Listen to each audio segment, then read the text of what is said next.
Hello মা, আমি এয়ারপোর্টে অপেক্ষা করছি। তুমি তো বলেছিলে আরিয়া ওর উঠবির সাথে এসে আমার রিসিভ করবে। দেন ওয়্যার আর দে? মিসেস আশালতা উদ্বিগ্ন হয়ে শুধালেন। কি বলছিস? আরিয়া তো প্রায় আধ ঘন্টা আগে আমাকে জানালো ওরা পৌঁছে গেছে। দাঁড়া, কল করে দেখি। তুই ডিপার্চার্স এরিয়াতে থাক, আমি ওদের ওখানে যেতে বলছি। আচ্ছা। বলে আরশি ফোন কেটে আশেপাশে আবারও নজর বোলাতে শুরু করলো। প্রায় 10 মিনিট যাবৎ লাগেজ নিয়ে এখানে দাঁড়িয়ে আছে। এখন তো রীতিমতো মাথা চক্কর দিচ্ছে। এক জায়গায় বেশিক্ষণ দাঁড়িয়ে থাকতে পারে না যে, অস্বস্তি হয়। তাই খানিক সাইডে গিয়ে লাগেজটাকে কাত করে তাতেই বসলো। বসে বসে আশেপাশের লোকজনের ভিড়ে নিজের বোনকে খুঁজতে লাগলো। অপরদিকে আরিয়াকে ওর উঠবি নাহিদ এয়ারপোর্টের ভিতরে স্টলগুলো থেকে চকলেট কিনে দিয়েছে। আরিয়া চকলেট খেতে খেতে বলছে, আপনার যে কখন কি হয় জাস্ট বলেছিলাম আপু নিশ্চয়ই আমার জন্য চকলেট নিয়ে আসবে, তাতেই আপনি আমাকে জোর করে চকলেট কিনে দিতে নিয়ে আসলেন। আবার প্যাকেট খুলে বলছেন খাও। স্ট্রেঞ্জ আপনি। তুমি তো চকলেট ভালোবাসো, তাহলে সমস্যাটা কোথায়? খাও না। নাহিদের কথার পিঠে আরিয়া প্রত্যুত্তর করবে তার আগেই আরিয়ার ফোন বেজে উঠল। আরিয়া চকলেটের প্যাকেটটা নাহিদের হাতে ধরিয়ে দিয়ে ফোন বের করে দেখে তার মা কল করেছে। নিশ্চয়ই মেয়ের খবর জানতে সে ফোন রিসিভ করে। হ্যাঁ মা, বলো। কই তোরা? এই তো এয়ারপোর্টেই। তাহলে আরশিকে রিসিভ করছিস না কেন? মেয়েটা আমার কতক্ষণ ধরে তোদের জন্য দাঁড়িয়ে আছে। আপু চলেও এসেছে? আচ্ছা রাখো রাখো, আমরা এক্ষুনি যাচ্ছি। কল কেটে হড়বড়িয়ে নাহিদের বাম হাত চেপে ধরে ছুটতে শুরু করলো আরিয়া। নাহিদ পেছন পেছন তাল মিলিয়ে ছুটতে ছুটতে বলতে থাকে, আরে এভাবে ছুটছো কেন? রিল্যাক্স, তোমার বোন বাচ্চা না যে হারিয়ে যাবে। আরিয়া ঘাড় সামান্য পেছনের দিকে ঘুরিয়ে জবাবে বলে, আমি জানি আমার বোন বাচ্চা না, বাচ্চা হলে নিশ্চয়ই একটা বছর ভিনদেশে একা কাটিয়ে দিতে পারতো না। আমরা এখানে এসেছি কেন? আপুকে রিসিভ করতেই, তাই না? তাহলে এখানে এসে চকলেট খাওয়ার মানে তো দেখছি না আমি। কথা বলতে বলতে আরিয়া কিন্তু দাঁড়ায়নি, যার বদদৌলতে সামনের দিকে এক ব্যক্তির সাথে ধাক্কা লাগতে লাগতে বেঁচে গেছে। লোকটিকে সরি বলে আবারও ছুটতে থাকে। নাহিদ আরিয়ার জবাব শুনে খানিক ইতস্তত বোধ করলো। সে আশা করেনি আরিয়া তাকে এভাবে পাল্টা জবাব দিবে। আরিয়া শান্তশিষ্ট, কম কথা বলে বলেই তো তাকে পছন্দ করেছে। নাহিদ কিছুটা সংকোচ করে বলে, আরিয়া, আমার মনে হয় তোমার বোন এতক্ষণে হয়তো চলে গেছে। প্লেন ল্যান্ড করেছে প্রায় অনেকক্ষণই তো হলো। চলো আমরা ফিরে যাই, তোমাকে ড্রপ করে আমার একটা কাজ আছে। আরিয়া এবার থামলো, নাহিদের হাত ছেড়ে তার দিকে ঘুরে দাঁড়ালো। অতঃপর সন্তিয়ান হয়ে বলল, প্লেন অনেকক্ষণ আগে ল্যান্ড করেছে তা আপনি জানতেন? তারপরেও আপনি আমাকে নিয়ে চকলেট কিনতে এসেছেন, আবার এখন বলছেন বাড়ি ফিরে যাই। আমাকে ড্রপ করে আপনার একটা কাজ আছে। তাহলে গতকাল রাতে আপনাকে যখন বললাম আপনি আমার সাথে এয়ারপোর্টে আপুকে রিসিভ করতে যাবেন, তখন সরাসরি কেন না করলেন না? আপনি না করলে আমি ভাইয়াকে রাজি করিয়েই নিয়ে আসতাম, নয়তো আমি একাই আসতাম। আমি তো গতকাল আপনাকে শুধু এটা বলেছিলাম যে আমি আপুকে সারপ্রাইজ দিতে চাই। আপু এখনও আপনার ছবি দেখেনি, এমনকি নামও শুনেনি। আমি সরাসরি আপুর সাথে আপনাকে এয়ারপোর্টে মিট করাতে চেয়েছিলাম। নাহিদ ভেতরে ভেতরে কিছুটা ঘাবড়ে গেল, কিন্তু বাহিক্যভাবে নিজেকে স্বাভাবিক রেখে নিজের যুক্তি রাখতে বলে, দেখো, আমি চাইনি যে তুমি হার্ট হও, তাই বলিনি। Let it be, let's go, she might be waiting. Aria কোনো প্রতি উত্তর করল না, চুপচাপ আগে আগে সামনের দিকে হাঁটতে থাকে। কিন্তু নাহিদ চিন্তায় পড়ে গেছে। গতকাল রাতে আরিয়া তাকে এয়ারপোর্ট যাওয়ার কথা বলার পর সে চেয়েও না করতে পারেনি, এই জন্য এই প্ল্যান করেছিল। সে জানে আরিয়ার বড় বোন আরশি ভীষণ অধৈর্য মেয়ে, এত পথ জার্নি করে এসে এত সময় অপেক্ষা করে দাঁড়িয়ে থাকবে না। যেভাবে হোক আরশির সাথে দেখা হওয়াটা আটকাতে চাচ্ছিল সে, কিন্তু এখন আরিয়ার মনে সন্দেহ ঢুকে গেছে, তাই বাধ্য হয়েই দেখা করতে হবে। মনে মনে খুব করে চাইছে যেন আরশি তাকে দেখে নেগেটিভ রিয়াকশন না দেয়। ডিপার্চার এরিয়াতে পৌঁছাতেই আরিয়ার সামনে তার বোনকে লাগেজ কাত করে বসে থাকতে দেখল। খুশিতে তার আখিদয় যেন ডগমগিয়ে উঠল। ছুটে গিয়ে হাঁটু গিয়ে জড়িয়ে ধরল আরশিকে। আচমকা জড়িয়ে ধরাতে আরশি ভীষণ ভয় পেয়ে যায়, আতকে ওঠে সে। অতঃপর বুঝতে পেরে আরিয়ার পিঠে একটা কিল বসিয়ে দিয়ে বলে, শয়তান, আমি ভয় পেয়ে গিয়েছিলাম জাস্ট। ভয় পেতেই তো করেছে। ওয়েলকাম ব্যাক আপু। চল এবার, অনেকক্ষণ ধরে বসে আছি, শরীর খারাপ লাগছে। হ্যাঁ হ্যাঁ, যাবো তো। আগে কারোর সাথে তোমাকে ইন্ট্রোডিউস করাই। আরশি উঠে দাঁড়িয়ে লাগেজ সোজা করে সামনে তাকাতেই থমকে যায়। প্রতিক্রিয়া দেখানোর মতো শক্তিও যেন সে পাচ্ছে না। লাগেজে ভর দিয়ে ব্যালেন্স সামলে নির্নিমেষ সম্মুখে দাঁড়ানো মানুষটাকে দেখছে। এদিকে আরিয়া পরিচয় করায়, আপু, মিট মিস্টার নাহিদ আহমেদ, আমার উডবি হাজবেন্ড। আরিয়ার প্রথমোক্ত কথাগুলো ঠিকঠাক মতো খেয়াল না করলেও শেষাক্ত আমার উডবি হাজবেন্ড বাক্যটা যেন তার কর্ণকুর হয়ে মস্তিষ্কে প্রবেশ করতে সব সমীকরণ ঘেঁটে দিয়েছে। মস্তিষ্কের নিউরনগুলোর মধ্যে যেন এক অদৃশ্য প্যাঁচ লেগে গেছে। ক্রমশ শরীরের ভেতরকার তাপমাত্রা বাড়ছে এবং হুট করে শরীরের তাপমাত্রা কমতে শুরু করলো, যার দরুন হুট করেই মাথা ঘুরিয়ে উঠল। আরিয়া নাহিদের দিক থেকে দৃষ্টি সরিয়ে বোনের দিকে চাইতেই ভয় পেয়ে যায়। আশি লাগেজ ধরে হাঁটু ভাঁজ করে বসে পড়েছে। আরিয়া উদ্গ্রীব হয়ে উঠল, বোনের সন্নিকেটে বসে ব্যস্ত হয়ে প্রশ্ন ছুড়ল, কি হলো তোমার? শরীর বেশি খারাপ করছে? প্রেশার ফল করলো মনে হচ্ছে। তারপর নাহিদের দিকে চেয়ে ঘাবড়ানো কণ্ঠে বলল, জলদি একটা চকলেট এনে দিন, আপুর প্রেশার ফল করছে। কতক্ষণ ধরে যে অপেক্ষা করেছিল। নাইট ঢোক গিলে কাপা কাপা হাতের চকলেট এগিয়ে দিল। আরিয়া চৌমেরে চকলেটটা নিয়ে আশিকে জোর করে খাওয়ালো। এয়ারপোর্টের মধ্যে এমন অবস্থায় 4-5 জন মহিলা পুরুষ এগিয়ে এসে কি হয়েছে জানতে চাইছে। ওনাদেরকে নাহিদ হ্যান্ডেল করে নেয়। মিনিট 2 পেরোনোর পর আরিয়া সতর্ক স্বরে বলে, আপুকে খোলা জায়গায় নিয়ে যেতে হবে। নাহিদ, আপনি আপুর লাগেজ নিয়ে আসুন, আমি আপুকে ধরে নিয়ে বের হচ্ছে। নাহিদ প্রত্যুত্তর না করে তাই করলো। আশি সেন্স ছাড়েনি, কিন্তু একা একা চলাচল করতে পারছে না। আরিয়ার সাহায্যে এয়ারপোর্ট থেকে বেরিয়ে খোলা জায়গায় এসে বেঞ্চে বসলো। এক্ষেত্রে এয়ারপোর্টের নিরাপত্তা রক্ষীরা খুব সাহায্য করেছে। কিছুক্ষণ পর আশি সুস্থবোধ করলে মৃদু স্বরে বলে, বাড়ি চল আরু। হ্যাঁ হ্যাঁ চলো। সরি আপু, আমি ইচ্ছে করে লেট করিনি। নাহিদ আমাকে বলেছিল প্লেন ল্যান্ড করতে সময় বাকি, তাই আমাকে চকলেট কিনে দিতে নিয়ে গেছিল। সো সরি আপু। আশি এক পলক নাহিদের চুপসে যাওয়া মুখটা দেখে মনে মনে তাচ্ছিল হেসে আরিয়াকে কৃত্রিম হাসি দেখায়। আরশি ও আরিয়াকে ওদের বাড়িতে নামিয়ে দিয়ে নাহিদ আবার গাড়ি স্টার্ট করছিল। তখনই আরিয়া ভুরু কুঁচকে বলে, আপনি গাড়ি স্টার্ট করছেন কেন? বাড়ির ভেতরে যাবেন না? নাহিদ আরশিকে একবার দেখে আরিয়ার দিকে দৃষ্টি ফিরিয়ে জোরপূর্বক হাসার চেষ্টা করে বলে, তোমাকে বলেছিলাম তো আমার একটা কাজ আছে। I am already late. ও আচ্ছা, তাহলে আর কি, যান। That's why I love you. Ariya মৃদু হাসলো। অতঃপর নাহিদ গাড়ি স্টার্ট করে চলে গেল। পুরো বিষয়টা আরশি দাঁড়িয়ে থেকেই দেখলো। যখন নাহিদ বলল, that's why I love you, তখন আরশি মনে হলো নাহিদ কথাটা আরশিকে নিচু দেখাতে বলেছে। কিন্তু আরিয়ার মুখের খুশির লাবণ্য দেখে আরশি ভাবতে শুরু করেছে তার ভুলটা ঠিক কোথায় ছিল। এই প্রশ্নের জবাব অন্তত সে ডিজার্ভ করে। ভাবনার সুতো ছিঁড়ে আরিয়াকে ডাকে, কি হলো আপু, কি ভাবছো? ভেতরে চলো, মা বাবা ভাইয়া সবাই তোমার জন্য অপেক্ষা করছে। আরশি কৃত্রিম হাসে। দুই বোন বাড়ির ভেতর ঢুকতেই যেন এক আবেগময় পরিবেশের সৃষ্টি হয়। আরশিকে নিয়ে নানান তোড়জোড় শুরু হলো। এরই মধ্যে আরিয়া রাগ করে বলল, দেখে মনে হচ্ছে 7 দিন পর আপুর বিয়ে, আর আপুর ঘর ছেড়ে যাচ্ছে। মিসেস আশালতা ও মিস্টার রিয়াজউদ্দিন ছোট মেয়ের কথা শুনে হেসে ফেললেন। মিসেস আশালতা বললেন, 7 দিন পর তুই তোর ঘর ছেড়ে যাবি, আর আরশি তো দেশ ছেড়ে যাবে আবার। আমাদের ছাড়া থাকা তো শিখে গেছে, এখন তো। বলতে বলতে মিসেস আশালতার চোখ ভরে এলো, কণ্ঠ ধরে এলো। আরিয়া ও আরশি উঠে মায়ের কাছে যায়।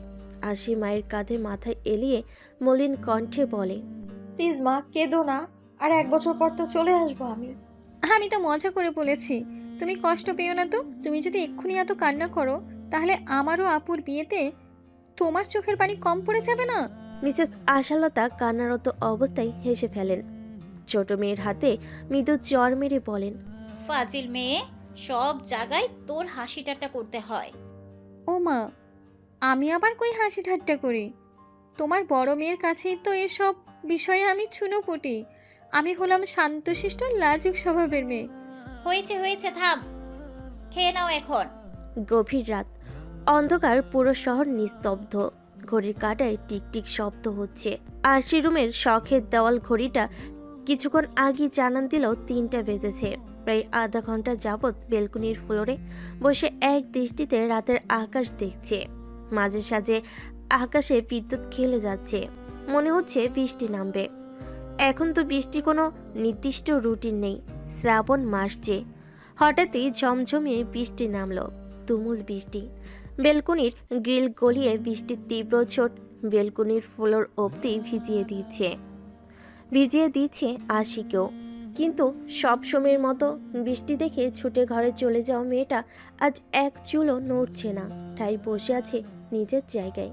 যেন ফুলেরও আরশির মধ্যে তীব্র মধ্যাকর্ষণ শক্তি কাজ করছে। আরশি এখনও নিষ্পলক অম্বরপানে চেয়ে তার নিষ্প্রাণ আখি যুগল তার রবের কাছে আর্জি জানাচ্ছে। তার প্রাণ উচ্ছলতা কেন হারিয়ে গেল? বৃষ্টিতে ওর নেত্র জলে অক্ষি পলক ভিজে ভারী হয়ে আসছে। বৃষ্টিতে পুরোপুরি ভিজে এখন শীতে থরথর করে কাঁপছে আরশি। তীব্র বৃষ্টির শব্দ ও ঠান্ডা লাগার কারণে আরিয়ার ঘুম ভেঙে যায়। জলদি করে ফ্যান বন্ধ করে বেলকনির দিকে চেয়ে দেখে হাট করে দরজা খোলা, পাশে তার বোন নেই। আরিয়া প্রথমে বুঝতে পারল না যে তার বোন কোথায় গেছে। রুমের দরজা তো লাগানো, ভাবলো হয়তো বাথরুমে গেছে। কিন্তু তার মস্তিষ্কে এটা কোনোভাবেই আসলো না যে তার বোন বেলকনিতে থাকতে পারে। আরিয়া উঠে বাথরুমের দিকে নজর গেলে দেখে বাথরুমের লাইট জ্বালানো থাকলে নিচ দিয়ে সামান্য রোশনি বোঝা যায়, কিন্তু তা বোঝা যাচ্ছে না। তাহলে গেল কোথায়? চিন্তায় পড়ে গেল আরিয়া। সে এবার রুমের লাইট জ্বালিয়ে দেখলো রুমের দরজা ভেতর থেকে বন্ধ, মানে বাহিরে যায়নি। কৌতূহলের বশে বেলকুনিতে উকি দিয়ে দেখে একদম ভিজে জুবজুবা হয়ে বেলকুনির ফ্লোরে বসে আছে আরশি। আটকে ওঠে আরিয়া, দ্রুত করে বোনের কাছে গিয়ে জোর করে উঠিয়ে এনে রুমে নিয়ে আসে। বেলকুনির দরজা লাগিয়ে গামছা নিয়ে নিজেই বোনের চুল ও হাত ঘাড়ে মুছতে মুছতে বলে, তুমি কি পাগল আপু? এই গভীর রাতে বৃষ্টিতে ভিজছিলে? জবাব দেয় না আরশি। আরিয়া ফের বলে, তুমি তো বৃষ্টি পছন্দ করো না। তোমার শরীরে বৃষ্টির এক ফোঁটা পড়লে তোমার মেজাজ খারাপ হয়ে যায়, সেই তুমি বৃষ্টিতে ভিজছিলে? কি হয়েছে তোমার? কিছু না। এই বলে আরশি জামা কাপড় বের করে ওয়াশরুমে ঢুকে যায়। প্রায় 15 মিনিট পর শাওয়ার নিয়ে বের হয়। বের হতেই আরিয়া তাকে চেপে ধরে। তুমি যাকে ভালোবাসতে সেই লোকটা তোমাকে ছেড়ে যাওয়ার পর তুমি 1 মাসের ব্যবধানে ইটালি চলে গেলে। তুমি চুপচাপও হয়ে গেছিলে অনেক। কে ছিল লোকটা? তখন কতবার তোমাকে জিজ্ঞাসা করেছি, বলনি। আজ তো বলো, কে ছিল লোকটা যার জন্য তুমি এখনো কষ্ট পাও? যেই ছিল সে আর নেই, সে এখন অন্য কাউকে ভালোবাসে। নাম কি তার? তার নাম জানার দরকার নেই। আমি তাকে আমার জীবনে ফিরে পেতেও চাই না, কোনোভাবেই না। আরিয়া কিয়ত মৌন হলো। আরশি ব্যাগ থেকে 2টা প্যারাসিটামল বের করে খেয়ে নিল। আরিয়া ফের প্রশ্ন করলো, তাহলে ভিজছিলে কেন? কেন? বৃষ্টিতে ভেজার জন্য কি ওই লোকটাকে ফিরে পেতে চাওয়ার কোনো কানেকশন আছে? আমি তো তা মনে করি না। সে যদি আমার পায়ের তলে ফুলের গালিচাও বিছিয়ে দেয়, আমি তাও তার জীবনে আর ফিরে যেতে চাইবো না। আমার সেলফ রেসপেক্ট আছে অন্তত। সে শুধু আমার মনকে হার্ট করেনি, আমার সেলফ রেসপেক্টেও আঘাত করেছে। আপু, ঘুমা আরও, কথা বলিস না বেশি। আর সকালে যেন মা এ বিষয়ে না জানে। আব্বু, আম্মু, ভাইয়া কেউ জানে না আমি কাউকে ভালোবাসতাম। আমি জানাতেও চাই না। কথাটা বলেই আরশি বিছানার সাইডে গিয়ে শুয়ে পড়ল। আরিয়াও লাইট বন্ধ করে শুয়ে পড়ল। পুরনো স্মৃতিগুচ্ছ আরশি মনের দরজায় ভেসে উঠতে শুরু করলো। নাহিদের সাথে আরশি পরিচয় সুন্দরবন ট্যুরে। আরশির বন্ধুদের সাথে অনার্সের ফেয়ারওয়েল ট্যুর ছিল সুন্দরবন। সেখানে নাহিদ তার 2 বন্ধুকে নিয়ে ট্রিপে গিয়েছিল। ফ্ল্যাশব্যাক, সুন্দরবনের জন্য খুলনা লঞ্চ ঘাট থেকে ছোট লঞ্চে আরশিরা উঠেছিল, সেটাতে নাহিদরাও উঠেছিল। সেখানেই পরিচয়। লঞ্চ ছাড়ার পর আরশি খোলা চুলে লঞ্চের সামনের ডেকে হাত ছড়িয়ে দাঁড়িয়েছিল। তখনই নাহিদের সাথে কথা শুরু হয়। নাহিদ নিচ থেকে এসে বলে, আপনি পড়ে যেতে পারেন মিস, মেয়েদের ব্যালেন্স কম হয়। সরি। বললাম আপনি পড়ে যেতে পারেন, ওখান থেকে চলে আসুন। কথাটা আরশির পছন্দ হয়নি। তার চলে আসাতেই ইচ্ছে করলো সে জেদ করে আরো কিছুক্ষণ সেখানেই দাঁড়িয়ে থাকে। তারপর তার এক ফ্রেন্ড এসে ডেকে নিয়ে যায়। লঞ্চের ছাদে ওঠার জন্য খাড়া সরু সিঁড়িতে উঠতে গিয়ে আরশি তার লম্বাই গোল জামার সাথে পা বেজে পড়ে যেতে নিলে নিচ থেকে নাহিদ আরশিকে ধরে ফেলে। তারপর বলে, বলেছিলাম না মেয়েদের ব্যালেন্স কম, পড়ে গেলেন তো, একটু কেয়ারফুল হন প্লিজ। আরশি তখন ঘাবড়েছিল, তাই নাহিদকে প্রতি উত্তরে কিছু বলতে পারেনি। আরশির এক বান্ধবী এসে নাহিদকে ধন্যবাদ জানিয়ে ওকে নিয়ে যায়। আরশিদের গ্রুপে আরশি সহ 8 জন মেয়ে আর 6 জন ছেলে, তার মধ্যে আবার একটা কাপল যারা রিসেন্টলি বিয়ে করেছে। আরশি ওর বান্ধবী নিতু বলে, দোস্ত, ছেলেটা কিন্তু খারাপ না। তুই যে আমাদেরকে এসে বলছিলি ছেলেটা রোড, তেমন কিন্তু না। তুই ভাব শুধু, তুই যদি পড়ে যেতিস। ঠিক বলেছিস নিতু, যদি পড়ে যেত তবে কুমির বুঝি ওকে ছেড়ে দিত, তার উপর সাঁতার জানে না। দিত দিত, কুমিরের পেটে একটা পড়ে হজম হতো না। আরশি কপট রেখে কলিকে 2 ঘা বসিয়ে দেয়। বন্ধুদের মধ্যে হাসির রোল পড়ে যায়। আরশি ভাবতে থাকে সে ছেলেটাকে সরি বলবে ও ধন্যবাদ জানাবে। লঞ্চ থেকে নামার পর নাহিদ আরশিকে ক্রস করে সামনে এগোলো। আরশি নাহিদের সাথে কথা বলতে চাইল, কিন্তু নাম তো জানে না, তাই ডাকে। Excuse me mister. Nahid Arshi থেকে 2 হাত সমান দূরত্বে সামনে ছিল। সে ডাক শুনো ভাবনি পেছনে ফিরল না। আরশি পুনরায় ডাকলো। এবার নাহিদ পিছু ফিরে না জানার ভান করে বলে, আপনি বারবার কাকে ডাকছেন মিস? আপনার কর্কশ কণ্ঠে আমার কানে পেইন হচ্ছে। আমার পেছনেই দাঁড়িয়ে ডাকছেন তো? সহসা আরশির মন পরিবর্তন হয়ে গেল। সে দাঁতের দাঁত চেপে বলে, একজনকে থ্যাংক ইউ বলার ছিল। Thank you. Welcome miss. Arshi এবার নাহিদকে ক্রস করে এগিয়ে যেতে নিলে নাহিদ বলে, আমি নাহিদ, বারবার মিস্টার বলতে হবে না। আরশি নাহিদের উদ্দেশ্যে বিরক্তি মিশ্রিত হাসি দিয়ে বলে, আপনাকে আর ডাকার কোনো প্রয়োজন হবে না, তাই নাম জানারও ইচ্ছে নেই। Good bye. আরশি তার বন্ধুদেরকে ডেকে চলে যায়, কিন্তু সে ঘুণাক্ষেরও টের পায়নি যে ট্যুর শেষ হতে না হতেই সে নাহিদকে ভালোবেসে ফেলবে।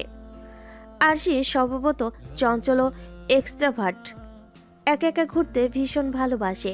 3 দিনের ট্যুরে সে পৌঁছানোর পরের দিন সকালে একা একা জঙ্গলে ঘুরতে গিয়ে পথ হারিয়ে বিপদে পড়ে গিয়েছিল। সেখানে নেটওয়ার্কও পাচ্ছিল না, সেই সাথে সাপের ভয় তো আছেই। সুন্দরবনে গাছের সাথে সাপ যেন মিশে থাকে। ভয়ে জড়সড় হয়ে কাঁদতে বসেছে আরশি। প্রায় অনেকক্ষণ পেরিয়ে যায়, অতঃপর সেখানে সেভিওরের মতো উদয় হয় নাহিদ। নাহিদ ছুটে এসে আরশিকে টেনে তুলে রেগে চিৎকার করে বলে, আর ইউ ম্যাড? না বলে এসেছো কেন? তোমাকে সবাই 2 ঘন্টা যাবৎ খুঁজছে। আমি বুঝতে পারিনি, আমার ইচ্ছে ছিল একা একা এক্সপ্লোর করা। Shut up. এখানে নেটওয়ার্কের প্রবলেম, এটা তো মাথায় থাকার কথা, নাকি মাথার ভেতরে শুধু রাগ ভর্তি? বুদ্ধি বলতে কিছুই নেই। আরশি মাথা নিচু করে কাঁদছে। নাহিদ এরপর ধমকে বলে, চলো, এখন নাটক করো না, আছে শুধু বড় বড় কথা। আরশি বিপরীতে একটা রাও করে না। যতই বলুক, দোষটা তো তার নিজেরই। বোঝা উচিত ছিল, তাই নাহিদের দেখানো পথ অনুসারে চলতে থাকে। সেই ঘটনার পর থেকে ট্যুর শেষ হওয়া পর্যন্ত এই সময়টুকুতেই আরশি নিজের অজান্তেই নাহিদকে ভালোবেসে ফেলে। জীবনে প্রথমবার কেউ তার মনে অন্যরকম অনুভূতি নিয়ে এসেছে। ফেরার পথেও ওরা সবাই ফিরেছে একই সাথে। খুলনা থেকে ট্রেনে করে ঢাকা এসেছে। গিয়েছিল 2টো গ্রুপ, কিন্তু ফিরেছে একটা গ্রুপ হয়ে। আরশির 2 বান্ধবী ও নাহিদের 2 বন্ধুর মতো খানিক প্রেম প্রেম ভাব। কমলাপুর স্টেশনে আরশির ছোট বোন আরিয়া ও বড় ভাই আবিদ এসেছে আরশিকে রিসিভ করতে। রাত প্রায় 9টার মতো বাজে। আরিয়া খুব শান্ত স্বভাবের। আরশির ফ্রেন্ডকে শুধু হ্যালো বলে কথা বাড়েনি। সম্পূর্ণ আরশির বিপরীত নজর আসে নাহিদের কাছে। আরিয়া বারবার আরশিকে সময় তাড়া দিচ্ছিল, যা নাহিদের কাছে ভালো লাগে। এরপর দেখতে দেখতে 3 মাস পেরিয়ে যায়। আজ আরশির বান্ধবী রুহির বিয়ে নাহিদের ফ্রেন্ড জিসানের সাথে। আরশি অনেক এক্সাইটেড, কারণ সে আজ নাহিদকে প্রপোজ করবে বলে ভেবেছে। 3 মাসে ফেসবুকে হোয়াটসঅ্যাপে নাহিদের সাথে তার বেশ ভালো সম্পর্ক গড়ে উঠেছে। আরশির প্রতি নাহিদের কনসার্ন ও কেয়ার দেখে আরশি সত্যি সত্যি ভেবে বসেছে নাহিদও তাকে ভালোবাসে। আরশি আজ খুব সুন্দর করে সেজেছে। মায়ের একটা কাঞ্জিভরম শাড়ির সাথে বড় গোল্ডেন ঝুমকো, কুন্দনের চুড়ি ও টিকলি ম্যাচিং করে। আরশি এমনিতেও সুন্দর, সিম্পল মেকআপের সাথে আরশিকে দারুণ লাগছে। রুহি নিজে আরশিকে দেখে বলে, দেখ দোস্ত, মানুষ তোকেই না বউ ভাবে, যেভাবে সেজেছিস। তুই পারিসও, বউ তো তোকেই লাগবে। বউয়ের বান্ধবী হয়ে সাজবো না তা কি হয়? বরের বন্ধুদের ভিমড়ি খাওয়াতে হবে না? কাকিনাই দেখে যে যাবে তোর কেয়ার করে, তাকে তার ভিমড়ি খাওয়া লাগবে না, সোজা অ্যাটাক। বলে হেসে উঠল। তার সাথে বাকিরাও তাল মেলায়। আরশি লজ্জা পেয়ে সেখান থেকে উঠে চলে যায়। বরপক্ষ সবে এসে পৌঁছালো। গেট ধরা থেকে শুরু করে বরের জুতো চুরি সবই করলো রুহির কাজিন ও বান্ধবী মিলে। আরশি নাহিদকে কমিউনিটি সেন্টারে ছাদে নিয়ে আসে। সেখানে আগে থেকে আরশির বন্ধু বান্ধবীরা উপস্থিত ছিল। বিকালের দিকে ছাদে বরবধূর ছবি তোলার জন্য ডেকোরেশন করা আছে। আরশি নাহিদকে বলে, আমার তোমাকে কিছু বলার আছে। হ্যাঁ বলো, জলদি বলো। জিশানরা গ্রুপ ছবি তুলবে তো। একটু অপেক্ষা করো, বলছি তো। আরশির ফ্রেন্ডরা ছাদে স্টেজের আড়ালে লুকিয়েছিল। ওরা আড়াল থেকে আরশিকে মোটিভেট করছে। কিছুক্ষণ সময় নিয়ে আরশি নাহিদকে বলে ফেলে, I love you. On that day, you saved me. I was started to feel something towards you. I never thought I would be in love with an unknown person. I think we have a connection. আরশির বলা শেষ হওয়ার আগেই নাহিদ তাকে থামিয়ে দেয়। বলে, wait wait, what? You love me really? And you call me here to propose? Are you mad? Arshi নিমিষেই থতমত খেয়ে যায়। নাহিদের এহেন রিয়াকশন সে আশা করেনি। নাহিদ একটু থেমে আবার বলে, তুমি ভাবলে কি করে আমি তোমাকে ভালোবাসি? রিয়েলি? আরশি বিমুখ দৃষ্টিতে চেয়ে আছে। আরশি থেকে জবাব না পেয়ে নাহিদ খানিক জোরে হেসে ওঠে। তারপর আরশির চোখের দিকে চেয়ে বলে, তুমি সুন্দর, এটাতে কোনো ডাউট নেই, কিন্তু আমার টাইপের না আসলে। আমি তোমার স্বভাবের মেয়েদের পছন্দ করি না। তুমি বললে না যে অপরিচিত ছেলেদের প্রতি ফিলিংস আসবে, তা তুমি ভাবতেও পারোনি। তুমি যদি এক অপরিচিত ছেলেকে কয়েক ঘন্টার মধ্যে ভালোবাসতে পারো, তাহলে পরিচিত ছেলেদেরকে। নাহিদ কথাটা বলতেই আরশির হাতে চর খেয়ে বসল। রাগে কাঁপছে আরশি, চোখের কোণ গড়িয়ে ঘৃণায় অশ্রু ঝরছে। সে কাঁপা কাঁপা কণ্ঠে বলে, Shut your mouth up. You are so disgusting. You have no right to talk about my character. 2 দিন মিষ্টি মিষ্টি কথা বলাতে ভেবে নিয়েছো যে আমি তোমাকে ভালোবাসি? হ্যাঁ, তার আবার ক্যারেক্টার। আরশি প্রচণ্ড রেগে গিয়ে নাহিদের পাঞ্জাবির কলার চেপে ধরতেই আরশির ফ্রেন্ডরা সবাই বের হয়ে আসে। নিতু, কলি, সারা, আফরা সবাই আরশিকে সারিয়ে নিয়ে যায়। রাকিব, সাগর, অভি, সোহানরা মিলে নাহিদকে সরিয়ে নিয়ে যায়। সোহান বলে, দেখেন ভাই, আজকে আমাদের বান্ধবীর সাথে আপনার বন্ধুর বিয়ে। আমরা চাইলে এখানে মেরে আপনার মুখে নকশা বদল করে দিতে পারি, কিন্তু নিজেদের বান্ধবীর জন্য সেটা করছি না। আরে সোহান, তুই এ বেটাকে এত সম্মান দিয়ে কথা বলছিস কেন? এই বেটা সম্মানের যোগ্য না। তোর যেহেতু আরশিকে পছন্দ না, তাহলে পোলাইটলি না করে দিতি। ওর ক্যারেক্টারে পুষ্টি তুলি কেন? রাকিব রেগে গেছে প্রচুর। সে নাহিদের দিকে তেড়ে যাচ্ছিল। সাগর আটকে রেখেছে। অভি বলে, আপনি কতটুকু জানেন আরশির ব্যাপারে? আপনার কি মনে হয় ওর ছেলে ফ্রেন্ড আছে বলেই ও খারাপ? আমাদের মধ্যে ফ্রেন্ড উইথ বেনিফিটের সম্পর্ক না। আমাদের এই যে ফ্রেন্ড গ্রুপটি ইতি আর স্বামীর ভালোবেসে বিয়ে করেছে, কিন্তু বাকিদের মধ্যে বন্ধুত্ব ছাড়া কোনো খারাপ সম্পর্ক নেই। আপনার নিজের কি ভার্সিটিতে মেয়ে ফ্রেন্ড ছিল না? ছিল, কিন্তু তোমাদের মতো কয়েকজন ছেলে মেয়েরা মিলে ট্যুরে যায়নি। ট্যুরের নামে বাইরে আউটিং আর এসব। এবার কিন্তু বেশি বলতেছেন। আপনি যে কয়দিন আমাদের সাথে ট্যুরে ছিলেন আমাদের দেখেছেন, আর সেই কলিদের হাতটা পর্যন্ত ধরতে, তাহলে কিভাবে বলেন এসব? আরশিকে পছন্দ না, সরাসরি পলাইটলি বলে দিবেন। না বলার অধিকার আপনার আছে, কিন্তু ক্যারেক্টারের প্রশ্ন তোলার অধিকার নেই। তোমাদের সাথে কথা বলার ইচ্ছাটাও নেই আমার। নিজেদের আর এক বান্ধবীর চোখে পানি দেখতে না চাইলে আমার সাথে লাগতে এসো না। এই বলে নাহিদ ছাদ থেকে নেমে যায়। রাকিব নিজেকে সাগরের থেকে ছাড়িয়ে আরশির কাছে গিয়ে ওকে কষিয়ে একটা থাপ্পড় দেয়। অতঃপর বলে, তুই সব সময় বলতি না ছেলেদের তোর বিশ্বাস হয় না, তাই এইসব প্রেম ভালোবাসার ভিতরে তুই নাই। তাহলে এই লো মেন্টালিটির নাহিদকে কিভাবে ভালোবেসে ফেললি? আদিব ভাই জানলে এই নাহিদকে 2 টুকরো করে ফেলবে। এটা করিস না ভাই, আদিব জানলে সত্যি ভীষণ ঝামেলা হয়ে যাবে। আমার মনে হয় এসব বিষয় নিয়ে পরে কথা বলা যাবে। অবশ্য কথা বলারও কিছু নেই। যার চিন্তাধারা যেমন আমরা চাইলেই বদলাতে পারবো না। নাহিদ ভাই যেমনটা বলেছেন তেমন যে দুনিয়াতে নেই তেমনটাও তো না। ওরও হচ্ছে, ওনার উচিত হয়নি আরশির ক্যারেক্টারে প্রশ্ন তোলা। কোনো মেয়ের ক্যারেক্টার না জেনে প্রশ্ন তোলা উচিত না। তুই চুপ কর, এর উচিত জবাব দিতে তো হবেই। রুহির বিয়েটা মিটে যাক শুধু। রাকিবকে থামিয়ে আরশি বলে, না, তোরা কিছু করবি না। এই বিষয়টা এখানেই ক্লোজ। এটা নিয়ে একটা শব্দও না। আমরাও তাতে তাল মেলাই। রাকিব আবারও কিছু বলতে যাচ্ছিল, কিন্তু সোহান, অভি, সাগর ওকে বলতে দেয় না। এবার ওরা স্বাভাবিক হয়ে নিচে নেমে যায়। রুহির বিয়েটাও আর কোনো ঝামেলা ছাড়াই মিটে যায়। Flashback and.